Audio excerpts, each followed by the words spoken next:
Good afternoon to all. I am Bertha and I welcome you to our third plenary session. The speaker of this session is Professor Harish Trivedi. Dr. Harish Trivedi is a former professor of University of Delhi. He is a renowned scholar of post-colonial studies and translation studies. On behalf of Department of English, Language and Literature, Central University of Odisha, I welcome you, sir. The session will be chaired by Mr. Chandrahas Chaudhary. I welcome you too, sir. Thank you.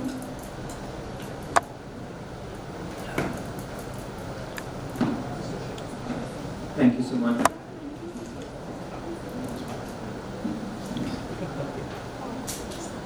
Harish, hello. Can you hear us? Can you hear me?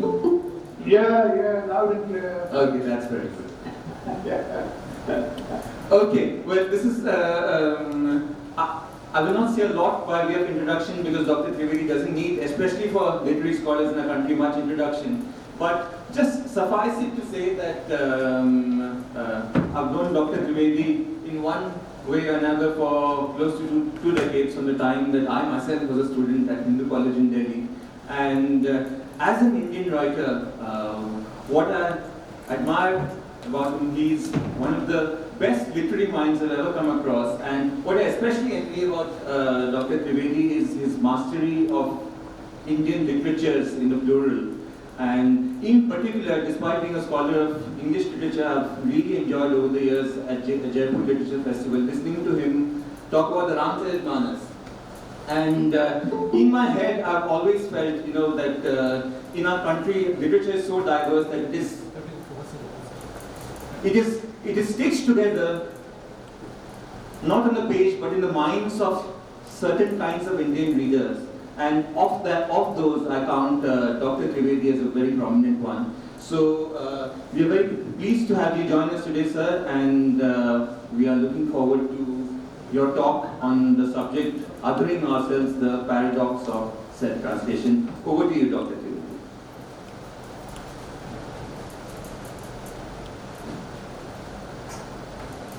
Can you make it bigger, please? Thank you very much. Are we all set? Yeah. Yes. It's some technical thing being taken care of. Yeah. No, it's fine now. We're good. Hello. Yes, everything is ready from here. You can start. Yeah. Right. Okay. I'll do that. Yeah. Thank you very much, Chandrahas, for such a warm introduction. The only thing that surprised me in your introduction, well, everything surprised me. I don't get such praise, such unscripted, wide-ranging praise very often. But what also surprised me was that I thought we were on first name terms. Maybe you're being formal and calling me Dr. Trivedi at this occasion for the benefit of the audience. I thought I was Harish to you and you are Chandrahas to me. Thank you again for that. Also, Himanshu, let me say that Himanshu has been such a warm friend for a long time, and he has a special claim on me which he has accumulated and earned over the years, and I'm only sorry that I'm not there physically to be with all of you and enjoy the occasion and participate in it in a way that no virtual communication can compensate for or match.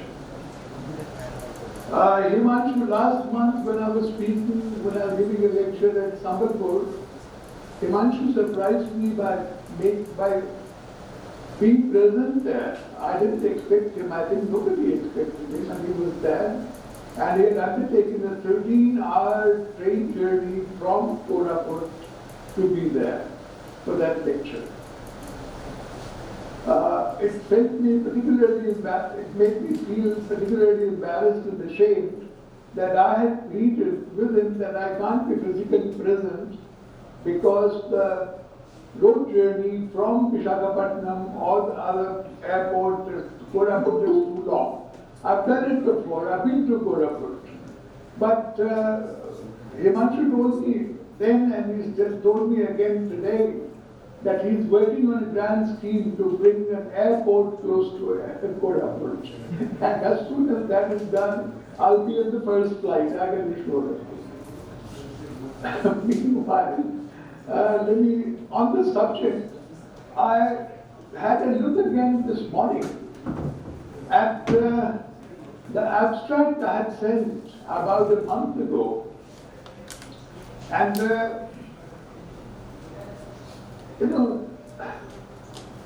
a month is a very long time, especially when you're just beginning to gather your thoughts about a subject. And at the same time, the mode of writing is so very different and formal compared with the mode of speaking, talking, which I'm going to do today. But I liked my own abstract so much. I was so impressed by it. I know that all of you have it in your book of abstracts, but I was delighted to see how well I can write. I mean, the test of good writing is that nobody can understand it. And I think I've almost achieved it in this abstract. The first paragraph is particularly impressive, and I will read it out to you just to bear out what I've been claiming for myself. Translation brings the other home, other with a capital O, of course, and thus turns the other into the self, with just a trace of the other surviving to signal that it wasn't always the self. But does the reverse not happen when we translate ourselves? Don't we turn the self into the other with just a trace signaling that the other was once the self? Can we be both the self and other simultaneously, or is that a wishful desideratum impossible of attainment? Can we exist in two languages and be the same self or the same other? Can bilingualism stretch enough to contain two selves or two others in the same sensibility? As I told you, if you can understand what I was saying in that paragraph, you are luckier than I am. It seems to me, the composition of a man who doesn't know what he's going to talk about is almost Upanistic in its inscrutability. But now, as I said, I'll come down to the level of ordinary human discourse, and first of all, I'll lay out for you a plan that I have for what will follow in this lecture. Not all of it may follow. I may forget, I may be too expansive to come to the end. So it's good perhaps for me to lay out the plan so that there'll be some consolation to me, if not to you, that this is what I had in mind. First of all, I've already said I'm very sorry I can't be there. I've been there once before when I was younger and fitter, before COVID. And one thing that I heard everyone say for my benefit in Kodapur was that Kodapur is the Switzerland of India. And it's borne out by some of the natural beauty around there. And some of it I like even better than I like many places in Switzerland.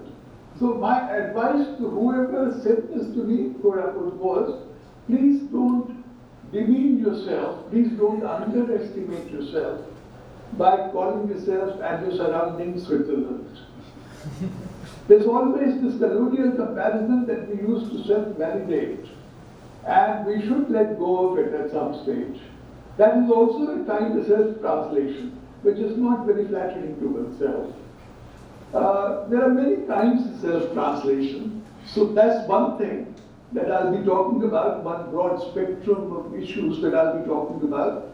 What is self-translation? What are the various kinds of self-translation? What is bilingualism that makes self-translation possible in the first place? And then some arguments for and against self-translation. That's what I propose to do early on, and what I'm going to say. And after that, I wish to move on to at least mention briefly some of the major examples of the practice of self-translation, including some exemplars of this craft or art, whom I've known through their self-translations and some also in the original. I'll just name them, kind of tick the names off and maybe talk about them a little bit here and there. My great model of self-translation, the self-translator I admire the most is Vladimir Nabokov. One of the reasons is that I cannot read the original from which he was translated. And yet, that's the limitation of all readers of translation, except some bilingual readers who read the translation not because they need it, but just to pick faults in it. A translation is meant to be read by someone who doesn't know the original.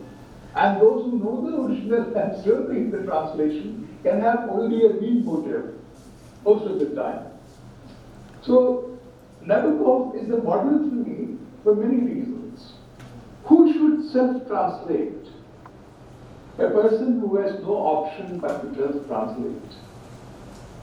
A person who has been thrown out of his own language and its cultural context. A person who is an exile. And Nabokov was an exile several times over. He was born in 1899 in the then capital of Russia, pre-Soviet Russia, Petersburg. And at the age of, he was born in a building. You can see any reference work, including Wikipedia, it says birthplace of Nabokov, and it looks like Buckingham Palace. It's such a grand place that he was born in. And he was born a cosmopolitan almost. And he grew up knowing Russian and English and French, three languages, as was common in those times in high-class, aristocratic, cosmopolitan Russia. And all these languages came in handy very soon because with the Soviet Revolution in 1917, he and his family had to go out of Russia to survive. By the age of 20, he was in Cambridge. His family was living in England, and he got a degree from Cambridge in zoology and in Slavic languages. He did very well. And then the family went away again to live in Berlin. And in Berlin, he wrote 7 novels, I think, 9 novels in Russian while living in Berlin and hating the city and refusing to learn German. 9 novels written in exile in a language to which he might not return, he thought, and eventually did not return, at least to the country. And then he moved to France, he and his family, because Nazi Germany was getting to be a not very comfortable place. But within a few years, Nazi Germany had occupied France. And then they had to run again, to be exiled again. His brother did not leave France and was killed by the Nazis. Vladimir Nabokov just about made it to the USA, and he lived there, and he began teaching the Slavic languages there, and he began translating his own fiction from Russian into English. And there came a stage when he would write fiction originally in English. And one of the novels he wrote was Lolita, which had a huge, sensational, worldwide success, mostly for the wrong reasons. People who read it wanted to read pornography, and most of them never noticed the high artistry that had gone into it, and the very subtle psychology that marks that novel as one of the subtlest and profoundest that one could hope to read. But what Nabokov did was, for his own satisfaction, to translate that novel into Russian, to see how he would have written it had he not begun writing in English.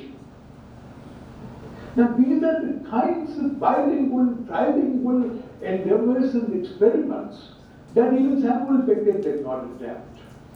He's the other major figure who's named as a major self-translator, but I think he's not a passion Nabokov, given the history that I have just tried to outline.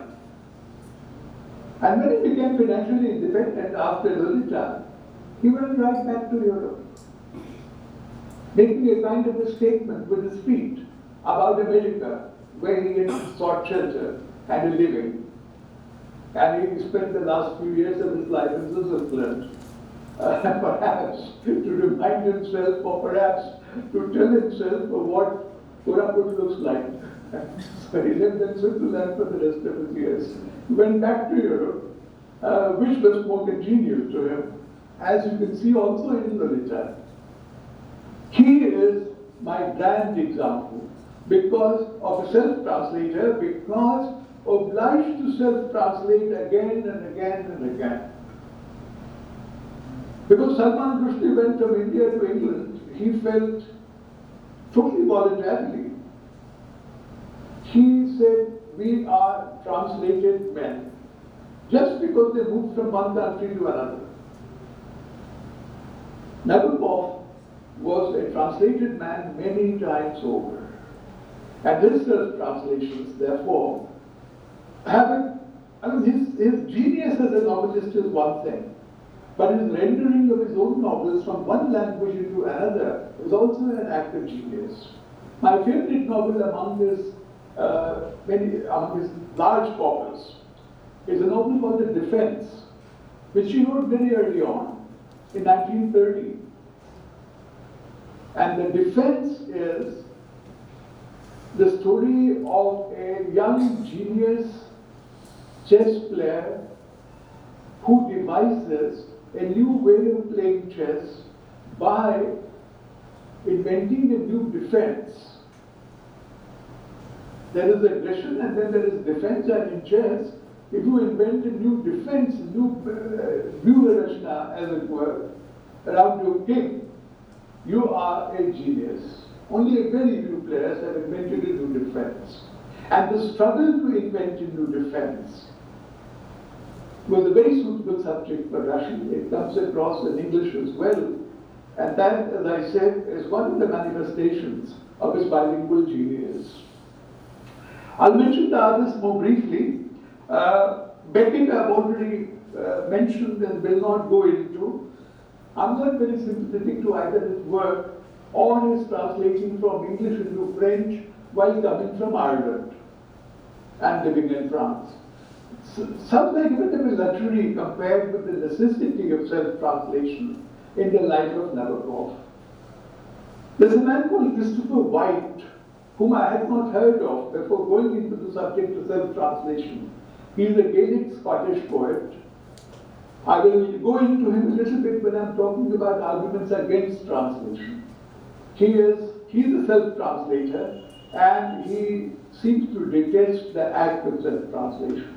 And he gives you reasons why it should not be necessary, why it's not such a great thing.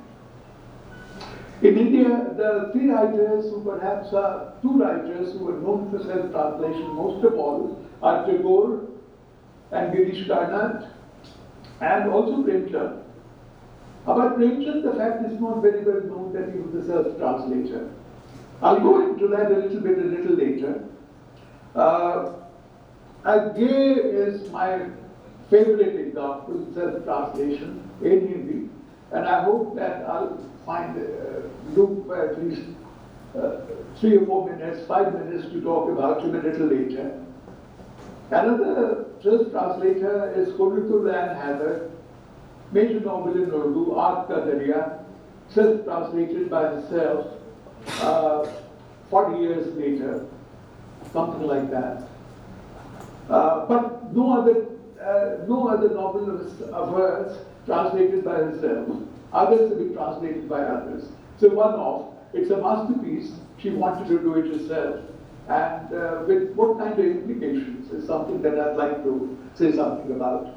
My favorite self-translator figure in the post-colonial world, in what used to be called the Third World, is Bungiwa Thiong'o, the Kenyan novelist.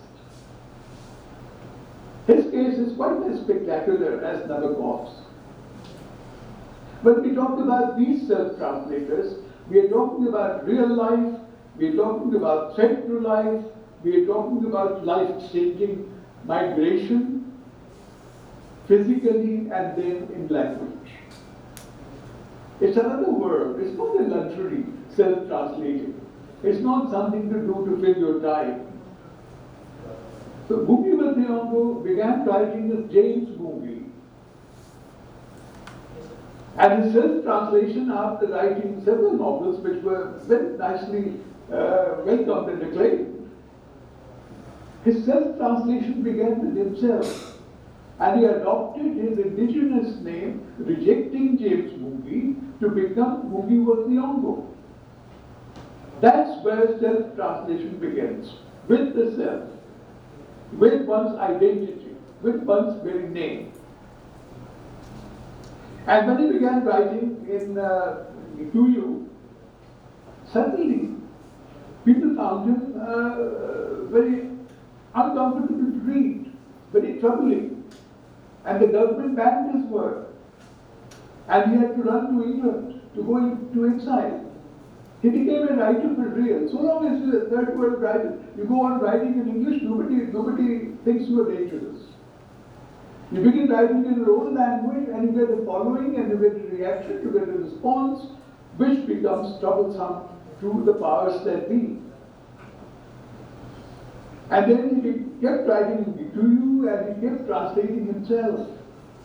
And then there was one novel which he got translated by someone else. Once I met both him and the translator, the lady translator, Wambuiwa Goro, in London. I'd gone to interview Bungi actually, because the interviewer I had fixed up as the editor of a journal who did not turn up, so I had to go myself. And I saw them together and they both talked about translations in a way that one seldom hears the original author and translator talk after the act. And then they fell out. And Bungi began translating himself all over again. And he's gone in a big way into the whole business of translation. He's the director of a translation center in California. He can hardly go back to his old country, but he does live in his old country through the language, going on writing fiction in it, and not writing in English, and now again self-translating. We in India, I don't think have anything like this, either Nabokov or Bungi, and therefore it's useful for us, I think, to remember that there can be such lives and there can be such writing careers in which you are knocked around from one country to another at peril to your life, and you are knocked around from one language to another, not because you choose to, but because the world chooses that you must do that. So I will now go into some of the questions that I promised that I will go into very briefly, which are: self-translation is impossible without bilingualism on the part of the translator. What is bilingualism? In India, all of us, especially kind of people sitting in this room that I can see, or anybody who claims to be educated in any sense, even though they are not in academics, think that they are bilingual. But I'm not talking about functional, everyday, mundane bilingualism. I'm not talking about street bilingualism, bazaar bilingualism. Here we are talking about, when it comes to self-translation, we are talking about literary bilingualism, and therefore bilingualism of a high order. I've thought about and I've written about bilingualism several times, especially in the context of our daily use of languages and in terms of translation.